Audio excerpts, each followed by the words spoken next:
हिंदू धर्मातल्या लोकांना आमची धाम कोणती आहे हीच माहीत नाही अजून. म्हाताऱ्या माणसांना धाम सांगता येतील, म्हाताऱ्या माणसांना धाम माहिती ती जाऊन आलीत, पण आमच्यासारख्या तरण्या बांड कीर्तनकाराला सुद्धा धाम माहीत नाही महाराज. बऱ्याच कीर्तनकाराला धाम कशाला म्हणतात आणि कोणती धाम आहेत हेच माहीत नाही. पूर्वेला कोणतं धाम, पश्चिमेला कोणतं धाम, दक्षिणेला कोणतं धाम, उत्तरेला कोणतं धाम आहे. 4 धाम यात्रा आहेत आपल्याकडे, सप्तमोक्षपुऱ्या आहेत, 12 ज्योतिर्लिंग आहेत, त्रिस्थली आहे. ह्या सगळ्या यात्रा आपल्याकडे आहे. हे सकळ सिद्ध आहे हात चालावया पाय, तव तो आपुले स्वहित साहे तीर्थयात्रे जाय. चुकू नको. तीर्थयात्रा केव्हा करावी? जोपर्यंत हातही चालतात आणि तोपर्यंत पायही चालतात तोपर्यंत करा. तीर्थयात्रा करत असताना लई टेकल्यावर तीर्थयात्रा होत नाही महाराज. लाई टेकल्यानंतर तीर्थयात्रा होत नाही. का होत नाही? पाय चालत नाही आणि हातही चालत नाही. हात चालणं म्हणजे काय? पैसा पाहिजे ना महाराज. पैसा कशाला लागत नाही? सगळ्याला पैसा लागतो. तीर्थयात्रेला गेल्यानंतर बघा तुम्ही, पैसा कुठे लागत नाही. अयोध्येला बरेच जण गेले असतील, आता अयोध्येचं वर्णन मी करणार आहे पुढे. पण अयोध्येला तिथं काही गाईड लोक आहेत. ते गाईड लोक काय करतात, आपल्या हे टोपीवाल्याने एक लुगड्यावाल्या आपल्या महिला दिसल्या का इतकं वेड्यात काढतात महाराज, आणि एक भलं मोठं मंदिर आहे तिथं घेऊन जातात. तिथं घेऊन गेले का तिथे एक महात्मा बसलेला असतो आणि ठॉ पैसे याच्या पुढं कशाला? अन्नदाना करता. काही लोक सांगतात आणि आपल्या भोळ्या बाया महाराज इतके पैसे ठेवून येतात तिथं काही माप नाही. फसवणूक आहे सगळी. मी इतक्या तीर्थाला गेलो महाराज, मी 4 धाम यात्रा केली, मी कधी पानफुल विकत घेतलं नाही, कधीच घेतलं नाही. प्रसाद सुद्धा विकत घेतला नाही. 2 हात 3रं मस्तक आहे. देव भावाचा आहे. तीर्थयात्रेला जा, काही घ्या नका घेऊ, काही घेणं नाही आहे. म्हणून हात चालले पाहिजे. पैशाशिवाय तीर्थयात्रा होणार नाही. आणि फुकट तीर्थयात्रा करू सुद्धा नाही, करू नये. मित्राची गाडी असेल, गेली असेल बसून, ठीक आहे, परंतु हात चालले पाहिजे. आपल्या हातानं काहीतरी, हस्तश भूषणम दानम.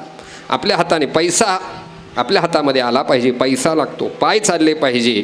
मग त्याकरता तरणा भाग्यवंत नटे हरी कीर्तना. तरुणपणामध्ये तीर्थयात्रा करावी. तीर्थयात्रा ही सगळ्या करताय. नटखट यावे, शुद्ध होऊनी जावे. नटखट यावे, कोणीही या. नट या, खट या, खट्याळ मट्याळ कसे या.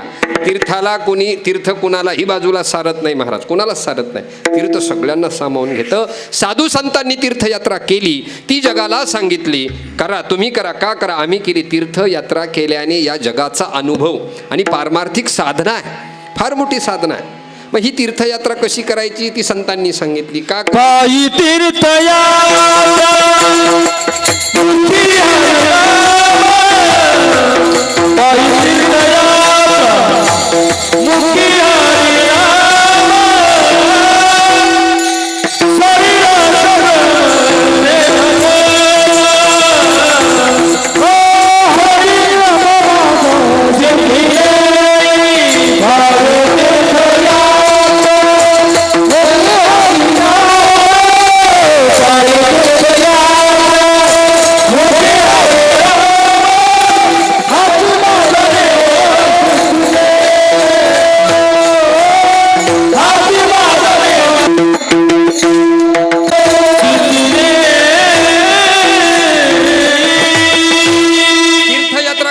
पायी करा, वाहनाने करा, कशी करा, पण तीर्थयात्रा केली पाहिजे. का केली पाहिजे? संतांनी सांगितली. त्यांच्या अनुभवाला जे जे आलं ते त्यांनी आपल्याला सांगितलं. नामदेव गाथेमध्ये तीर्थवळी प्रकरण आहे. त्या प्रकरणामध्ये असे काही अभंग आले तीर्थाचे, मी तुम्हाला पुढे सांगणार आहे. त्या अभंगातला एक गर्भित अर्थ की सगळ्या तीर्थाच्या ठिकाणी असलेली उणीवता आणि पंढरी महात्म्य हे पण मला सांगायचं आहे. काशी महात्म्य आपल्याला आज पाहायचं आहे, कारण ही काशी यात्रेची सांगता आहे. गंगेचं पूजन आहे. गंगेचं पूजन का करावं? मी बऱ्याच प्रवचनात इथेही सांगितलं, गंगाजल घरी आणू नये हे सांगितलंय, पण आणल्यानंतर त्याचं काय करावं हेही आज सांगायचं आहे. तीर्थयात्रा करावी. का करावी? ती संतांनी सांगितली म्हणून करावी. दुसरी गोष्ट, ती कशी करावी? ती भावनेनं करावी. मी अगोदरच सांगितलं, पैसा कुठं घालू नका, पानफूल घेऊ नका. जर तुम्ही तीर्थयात्रा शुद्ध भावनेनं जर केली नाही तर ती तीर्थयात्रा होत नाही. ते पर्यटन झाल्याशिवाय राहणार नाही महाराज. ती सहल होईल तुमची. मग ती करण्याकरता काय करा? त्रिवेणी संगमे नाना तीर्थे भ्रमे, संगमे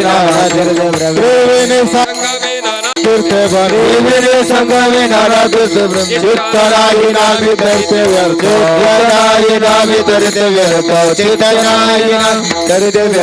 त्रिवेणी संगमे भ्रमी चित्त नाही नामी चित्त नाही नामी तरी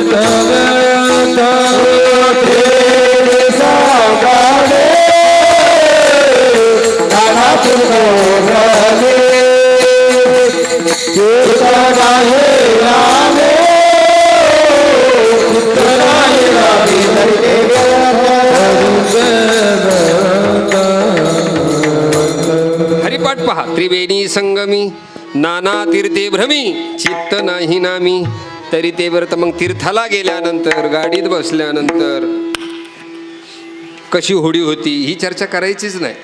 कशी साडी होती ही चर्चा करायची नाही. कशी बांगडी होती ही चर्चा करायची नाही. परिक्रमा करणारी साधक आपल्यात उभे आहेत पहा. त्यांना विचारा परिक्रमा करत असताना इको कमी करा. परिक्रमा करत असताना मुखामध्ये नाम आहे नाही का.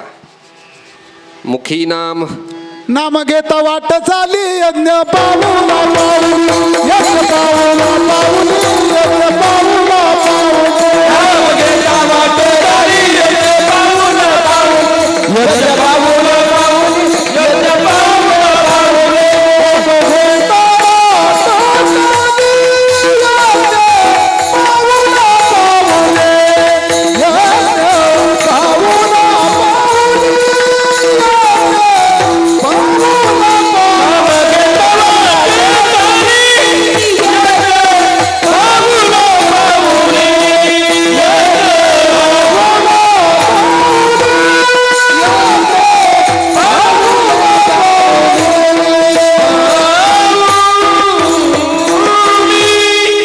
तीर्थयात्रा करत असताना ज्या तीर्थाला आपण जाणार आहे त्या तीर्थाचं भजन पूजन नामस्मरण आणि त्या तीर्थाची महती जाणूनच ती तीर्थयात्रा केली पाहिजे. महाराज लक्षात ठेवा.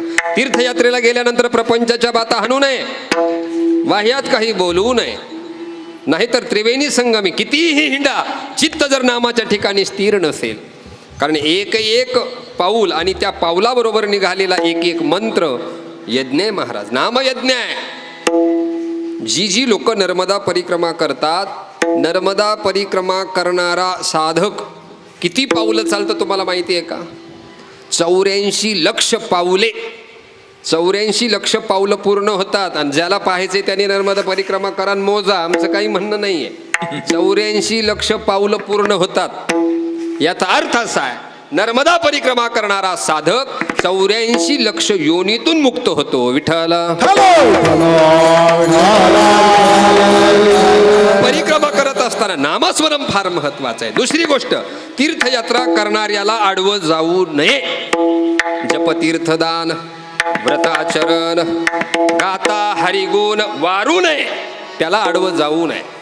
म्हणून जपतीर्थ करत असताना, तीर्थ करत असताना, दान करत असताना, भजन करत असताना कुणाला आडवं तीर्थयात्रेला निघाला ना सुखानं जाऊ द्या, त्याला आडवं येऊ नका. तीर्थयात्रेला जाताना कुणाला आडवं येऊ नये, लक्षात ठेवा. तीर्थयात्रे सुखे जाओ तीर्थयात्रे सुखे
रस्त्यानं चालत असताना तीर्थयात्रेमध्ये भजन असावं, पूजन असावं, नामस्मरण असावं. का करावी, कशी करावी, का करावी आपण पाहिलं. संतांनी सांगितली म्हणून करायची, संतांनी तीर्थयात्रा केली म्हणून करायची. कशी करायची, चित्त स्थिर ठेवून करायची. तीर्थव्रत नेम भावे विन सिद्धी वायाची उपाधी करीशी जना. पुढे सांगितलं ना, सकळ तयासे घडले तीर्थाटन कुणाची? भजन करणाऱ्याला तीर्थाटन घडतं, इतराला घडत नाही. हरिपाठात सगळी प्रमाण आहे, शोधा पहा सापडेल. तीर्थव्रती भावधारी रे करुणा, तीर्थव्रत भावधारी रे करुणा, तीर्थव्रती भावधारी रे करुणा, तीर्थव्रती भावधारी रे करुणा. शांती दया हरी हरी हरी मुखे मना, हरी मुखे मना, हरी मुखे मना, हरी मुखे मना, हरी मुखे मना, हरी मुखे मना, हरी मुखे मना, हरी मुखे मना, हरी मुखे मना. संतांनी केली म्हणून तीर्थयात्रा करा. तीर्थयात्रा भावनेनं करा. आणि कोणती करायची हा महत्वाचा प्रश्न आहे. तर मला एक जण म्हटलं, आता सगळ्याला तीर्थयात्रा करून झाल्या म्हटले महाराज, तरणे बांड पोरं होते. मग ते म्हटले, आम्हाला केव्हा दक्षिणेत नेता? म्हटले, दक्षिणेत गोवा तीर्थ. विठाल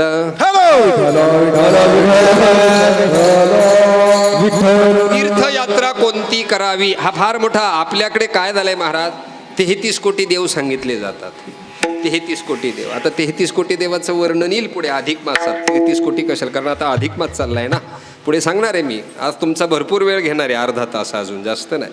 पण सगळी काशी मला सांगायची, तीर्थयात्रा सांगायची. का करावी, कशी करावी हा एक भाग पाहिला. पण कोणती करावी हेही कळालं पाहिजे महाराज. तीर्थयात्रा कोणती करावी हे जर आपल्याला कळालं नाही तर आला जन्म आपला वाया गेल्याशिवाय राहत नाही महाराज. काही लोक तालुक्यात जन्माला आली आणि तालुक्यातच मेली. तालुक्यात, गावात जन्माला आली, गावात मेली महाराज. आजकाल तीर्थयात्रेची साधनं उपलब्ध आहे.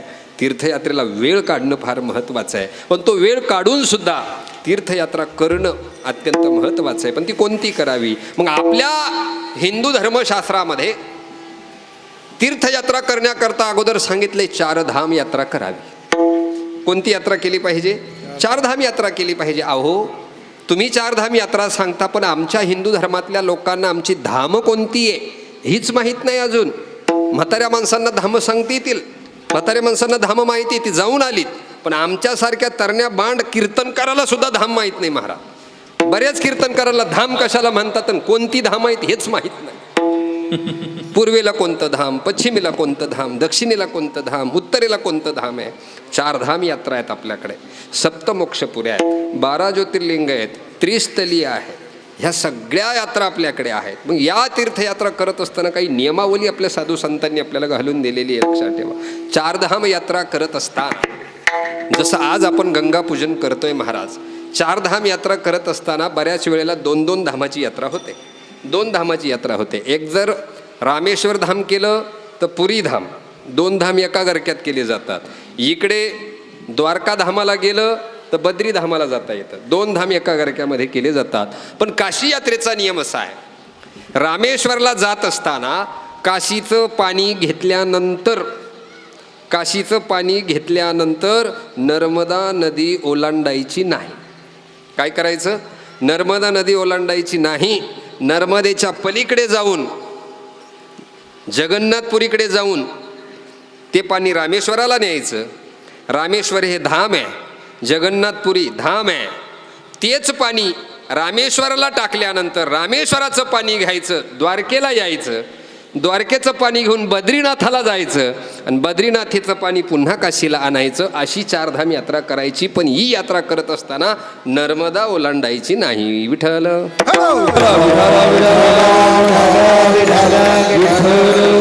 या 4 युगाची प्रतीका म्हणजे ही 4 धाम आहे. 4 युगाची प्रतीक आहे. बघा तुम्ही, रामेश्वरम तीर्थ आहे, रामेश्वरम धाम आहे, प्रभू रामचंद्रांनी स्थापन केलेलं धाम आहे. कधीच आहे होते? त्रेतायुगातलं आहे. त्रेतायुगातलं आहे. प्रभू रामचंद्र ज्या युगामध्ये होते त्या युगातलं ते धाम आहे. बद्रिकाश द्वारका धाम आहे. द्वारका धाम कधीच आहे? द्वापारातलं आहे. बद्रीधाम कृतातलं आहे. आणि जगन्नाथपुरी हे कलियुगातलं धाम आहे. रामेश्वराची स्थापना प्रभू रामचंद्रांनी केलेली आहे. द्वारकेची स्थापना भगवान श्रीकृष्णाने केलेली आहे द्वापार युगामध्ये. त्यानंतर बद्रिका आश्रमामध्ये, बद्रीवनामध्ये ज्या वेळेला भगवान विष्णू बोराच्या झाडाखाली, बद्रिका म्हणजे बोर, बद्री म्हणजे बोराचं नाव आहे बरं का. आजही तिथे बोराची वनं आहेत. आणि ती बोराची वनं आणि त्या बोरटी खाली ज्या वेळेला भगवान विष्णू तपा करता बसले उन्हामध्ये, मग त्यांना सावली घालण्याकरता काय ती ह्या बद्रिका वृक्षाच्या रूपामध्ये माता लक्ष्मीनं त्यांच्यावरती छाया धरली, म्हणून त्याला बद्रिका वन म्हणतात. ते बद्री आश्रम आहे. बद्री नारायण आहे. बद्री म्हणजे लक्ष्मी आहे आणि नारायण म्हणजे भगवान विष्णू आहे. ते कृतयुगातलं स्थान आहे आणि कलियुगातलं स्थान सांगितलं जातं जगन्नाथपुरी आहे. जगन्नाथपुरीला काय हो, जगन्नाथपुरीला बघतोय आपण काय, सगळ्यांना रथयात्रा माहिती आहे जगन्नाथाची. जगन्नाथाची रथयात्रा सगळ्यांना माहिती आहे. पुरी हे कलियुगाचं प्रतीक आहे. पुरीमध्ये काय, पुरीमध्ये बलराम दादा आहे, सुभद्रा आहे आणि भगवान श्रीकृष्ण त्या ठिकाणी विराजमान आहेत. त्यांची काळीज आहेत. ज्या लाकडी पेटीमध्ये काय आहेत, या तिघांचं सुद्धा काळीज त्या पेटीमध्ये बंद आहे. आजही दर 12 वर्षांनी ती पेटी बदलल्या जाते आणि ती पेटी बदलायची असताना त्या पेटीवरती कोणाची नजर पडू नये. आजही शासकीय नियम असा आहे तिथला. ज्या वेळेला ती काळीज बदलत असताना, ती पेटी बदलत असताना तिथली वीज घालवली जाते आणि ती पेटी बदलत असताना ते भगवंताचं काळीज आजही जशाचं तसं आहे. द्वापारयुगाची सांगता आहे आणि कलियुगाची सुरुवात आहे आणि कलियुगाच्या सुरुवातीला ते जगन्नाथपुरीचं तीर्थ त्या ठिकाणी उभारलेलं आहे. महाराज लक्षात ठेवा. तिथे बलभीम दादा आहे, सुभद्रा आहे आणि भगवान श्रीकृष्ण त्या ठिकाणी निवास करतात. ही 4 धाम यात्रा आहेत. आपल्याकडे 4 धाम आहे, 12 ज्योतिर्लिंग आहे. 12 ज्योतिर्लिंग कशा करताय? 12 ज्योतिर्लिंग म्हणजे हा स्तंभ आहे महाराज. या स्तंभाचा सुरुवात नाही आणि या स्तंभाचा शेवट सुद्धा नाही, लक्षात ठेवा. आजही तुम्ही जुन्या भौगोलिक दृष्टिकोनातून जर या 12 ज्योतिर्लिंगाची वाटचाल पाहिली, ती एका स्तंभासारखी आहे. केदारनाथापासून तर रामेश्वरापर्यंत हा एक स्तंभ आहे. एका स्तंभाला भगवान शिव आहेत, विष्णू आहेत आणि एका स्तंभाला भगवान ब्रह्म शोधतायत, पण त्याची सुरुवात सापडत नाही, अंत सापडत नाही. वेगवेगळं महत्त्व या प्रत्येक ज्योतिर्लिंगाचं आहे महाराज. सौराष्ट्रे सोमनाथंच श्रीशैल्ये मल्लिकार्जुनम उज्जैनिया महाकाल ओंकार ममलेश्वर केदारे मत्पृष्ठे डाकिन्य भीमाशंकर वाराणस्यांचे विश्वेशं त्र्यंबकं गौतमी तटे वैद्यनाथं चिताभूमो नागेशं दारुकावने सेतुबंधे तु रामेशं कृष्णेशंच शिवालये. या 12 ज्योतिर्लिंगाचं जो कोणी नामस्मरण करतो तो या जन्मातून नाही, जन्मोजन्मी मुक्त होऊन जातो. महाराज लक्षात ठेवा. ही 12 ज्योतिर्लिंगाची यात्रा आपल्या शास्त्रानं सांगितली. पुढे सांगितली सप्तमोक्षपुऱ्या आहे. अयोध्या, मथुरा, माया, काशी, कांची, अवंतिका, पुरी, द्वारावती चैव सप्तैता मोक्षदायिनी. या 7 ज्या नगऱ्या सांगितल्या ह्या मोक्षदायिनी आहेत. अयोध्या मोक्षदायिनी महाराज. अयोध्या काय, अयोध्येला नाव आहे. अयोध्येला त्यागभूमी म्हटलेलं आहे. अयोध्येत गेल्यानंतर आपल्या एखादा तीर्थयात्रेकरू अयोध्येत गेला की त्याला त्या ठिकाणी वैराग्य उत्पन्न झालं पाहिजे. का वैराग्य उत्पन्न झालं पाहिजे? प्रभू रामचंद्रांनी आपल्या राज्याचा त्याग करून आपल्या माता पित्याच्या वचनाकरता 14 वर्षाचा वनवास उपभोगला. ती त्यागभूमी अयोध्या आहे महाराज. अयोध्येला जाऊन नुसती हनुमानगडी पाहायची आणि शरीरचं स्नान करायचं असं चालत नाही. तीर्थाचं महत्त्व जाणून घेतलं पाहिजे. अरे आपल्या पूर्वासुरांनी हजारो वर्षाचा लढा दिला, तेव्हा प्रभू रामचंद्र डोळ्यांनी पाहायला मिळतात महाराज आपल्याला. सोपी गोष्ट नाही आहे आणि आज आपल्या जिवंतपणी आपल्याला पाहायला मिळतंय सगळं. अयोध्येत गेल्यानंतर बघा चैतन्य. मी बऱ्याच वेळा अयोध्येला गेलोय. अयोध्या ही त्यागभूमी महाराज लक्षात ठेवा. जसं वृंदावन प्रेमभूमी आहे, वृंदावनामध्ये गेल्यानंतर प्रेम उत्पन्न झालं पाहिजे. ज्या ठिकाणी भगवंतानं गोपिकांवरती, गोपिकांनी भगवंतावरती प्रेम केलेलं आहे, त्या वृंदावनामध्ये गेल्यानंतर आपल्याला प्रेम उत्पन्न झालंच पाहिजे. लक्षात ठेवा. नर्मदा तट आहे, एक कर्मतट आणि एक धर्मतट आहे. परिक्रमा करत असताना दक्षिण तटावरून उत्तर तटाकडे जावं लागतं. का? दक्षिण तट हा कर्मतट आहे, उत्तर तट हा धर्मतट आहे. ह्या तटाकडून त्या तटाकडे जाणं, पण ती परिक्रमा करत असताना ती मर्यादा सांगितलेली महाराज लक्षात ठेवा. काय मर्यादा आहे? नर्मदा ओलांडू नये. का ओलांडू नये? ती एक शिकवण देते. काय शिकवण देते? अरे या जगामध्ये जन्माला आलास, आपली मर्यादा कधी ओलांडायची नाही, ही शिकवण मा नर्मदा देते महाराज आपल्याला. का? ती ओलांडू नये. तिनं दुसरी शिकवण दिली, परिक्रमा करत असताना शय्या जमिनीवर घ्यावी. याचा अर्थ आहे विषय सुखाचा, विषय भोगाचा त्याग करावा, जमिनीवर पडावं महाराज. विषय सुखाचा त्याग शिकवते महाराज. चोचले नाही. पायी का करावी?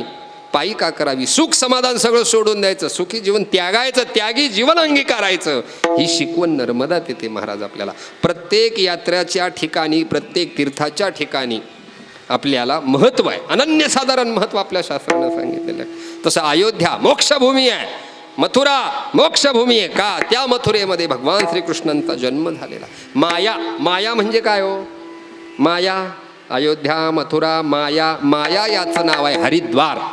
हरिद्वार कुंभनगरी आहे. हरिद्वार ही कुंभनगरी, पण ती मोक्षदायिनी आहे. हरिद्वारला सुद्धा गंगा आहे महाराज, मोक्षदायिनी आहे. अयोध्या, मथुरा, माया, काशी. काशीचं महत्त्व पुढे सांगतो. काशी, कांची. कांची म्हणजे दक्षिणेमध्ये, जिथे शंकराचार्यांनी 4 पीठाची निर्मिती केली. 4 धामाच्या ठिकाणी बघा तुम्ही. आद्य शंकराचार्यांनी सुद्धा पूर्वामनाय, दक्षिणामनाय, पश्चिमामनाय, उत्तरामनाय अशी 4 पीठाची स्थापना केलेली आहे. दक्षिणेमध्ये शृंगेरी मठ शंकराचार्यांचा मठ आहे. द्वारकेला त्या ठिकाणी सुद्धा शंकराचार्यांचा मठ आहे. जगन्नाथपुरीला सुद्धा गोवर्धन मठ शंकराचार्यांचा. बद्रिकाश्रमा ठिकाणी ज्योतिर्मठ बद्रिकाश्रमला. 4 धामाच्या ठिकाणी आद्य शंकराचार्यांनी ह्या 4 पीठाची निर्मिती केलेली आहे. तसं हरिद्वार ही मोक्षनगरी आहे, ती कुंभनगरी आहे. कांची सांगत होतो मी. कांची ही सुद्धा मोक्षदायिनी आहे. मंदिरांचं शहर म्हटलं जातं कांचीला. मंदिरांचं गोपुरच पाहायला मिळतात आपल्याला महाराज, लक्षात ठेवा. अयोध्या, मथुरा, माया, काशी, कांची, अवंतिका. अवंतिका याचा अर्थ असा आहे उज्जैन. अवंतिका म्हणजे उज्जैन आपल्याला जवळ आहे. महाकाल आहे तिथे. महाकाल भगवंताला आजही जिवंत चिता भस्माशिवाय स्नान केल्या जात नाही महाराज. तुम्ही ज्या वेळेला सकाळी पहाटे 5 वाजता भस्म आरतीला जा, आणि जो भस्म भगवंतावर टाकला जातो तो चिता भस्म ताजा भस्म. आज माणूस गेलेला असेल तर त्याचा चिता भस्म घेऊन यायचा आणि त्या महाकाल्याला त्याची आंघोळ, त्याला भस्माभिषेक, भस्मस्नान आजही त्या महाकालाला घातलं जातं. उज्जैन ही मोक्षदायिनी आहे, लक्षात ठेवा. उज्जैनीनंतर पुरी सांगितलं. जगन्नाथपुरी मोक्षदायिनी आहे. काशी मोक्षदायिनी आहे. द्वारावती मोक्षदायिनी. या 7 नगऱ्या आपल्याला मोक्षाकरता सांगितल्या. पुढे त्रिस्थली यात्रा सांगितली. त्यामध्ये सुद्धा सांगितलं, पहिलं सांगितलं गया. गया हे त्रिस्थली यात्रा आहेत आपल्या हिंदू धर्मशास्त्रामध्ये. त्रिस्थली म्हणजे काय? गया. गया हे पितृतीर्थ आहे. फाल्गुनी नावाची नदी आहे आणि त्या फाल्गुनी नावाच्या नदीच्या किनारी जर आपण, आता बरीचशी लोक गयेला जातात फिरायला म्हणून बिहारला गेलो आणि काय गयेचं स्नान करून आलो. पण गयेचं नुसतं स्नान करून चालत नाही. गया तीर्थाला गेल्यानंतर आपल्या पितराचं स्मरण झालं पाहिजे आणि पितराचं स्मरण करून तिथं पिंडदान केलं पाहिजे. कुठे? फाल्गु नदीमध्ये. त्या फाल्गु नदीच्या किनाऱ्यावरती तिथे गयासुर नावाच्या दैत्याला मुक्ती देण्याचं काम पांडवांनी, कौरवांचे पिंडदान, प्रभू रामचंद्रांनी दशरथाचे पिंडदान ज्या ठिकाणी केले ते गया तीर्थ आहे. म्हणून गया ही त्रिस्थलीपैकी एक आहे. दुसरं सांगितलं प्रयाग हे त्रिस्थलीपैकी एक आहे. प्रयाग ही कुंभनगरी आहे. पण प्रयागात स्नान केव्हा करायचं? माघ महिन्यामध्ये. जसं उज्जैनला स्नान करताना वैशाख महिना सांगितलेला आहे शास्त्रामध्ये, आणि त्रिवेणी संगमामध्ये स्नान करत असताना माघ महिना सांगितलेला आहे. म्हणून माघ मेळा आजही उज्जैनला भरतो महाराज. दरवर्षी कुंभ येतो 12 वर्षांनी, पण माघ मेळा मात्र दरवर्षी भरतो प्रयागराजला. प्रयागामध्ये त्रिवेणीच्या ठिकाणी आपण स्नान करावं. आणि तिसरं सांगितलेले त्रिस्थलीपैकी काशी, वाराणसी, बनारस. विठ्ठल विठ्ठल